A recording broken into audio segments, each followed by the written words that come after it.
जय जगन्नाथ समस्तଙ୍କୁ ଏବେ କିଛି ଦିନ ହେଲାଣି ବହୁତ ଜୋରରେ ବର୍ଷା ହେଉଛି।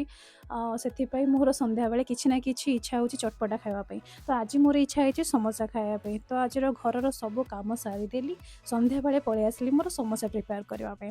ସମୋସା ପ୍ରିପେୟାର କରିବାର ଡିଟେଲ୍ସ ରେସିପି ମୁଁ ଆପଣଙ୍କୁ ଭିଡ଼ିଓ ମାଧ୍ୟମରେ ସେୟାର କରିଦେଇଛି। ଯଦି ବି କିଛି ବି ଡାଉଟ୍ ହେଉଛି, ଆପଣ ଜାଣିପାରୁନାହାନ୍ତି ମୁଁ କ'ଣ ପକେଇଛି ସମୋସାରେ, ତ ମୋର ଡେସ୍କ୍ରିପସନ୍ ବକ୍ସରେ ଯାଇକି ମଧ୍ୟ ଆପଣ ଚେକ୍ କରିପାରିବେ। ଯଦି ତଥାପି କିଛି ଡାଉଟ୍ ହେଉଛି ମୋ କମେଣ୍ଟ ବକ୍ସକୁ ଯାଇକି ମୋତେ କମେଣ୍ଟ କରିଦେଲେ ମୁଁ ଆପଣଙ୍କୁ ସେୟାର କରିଦେବି।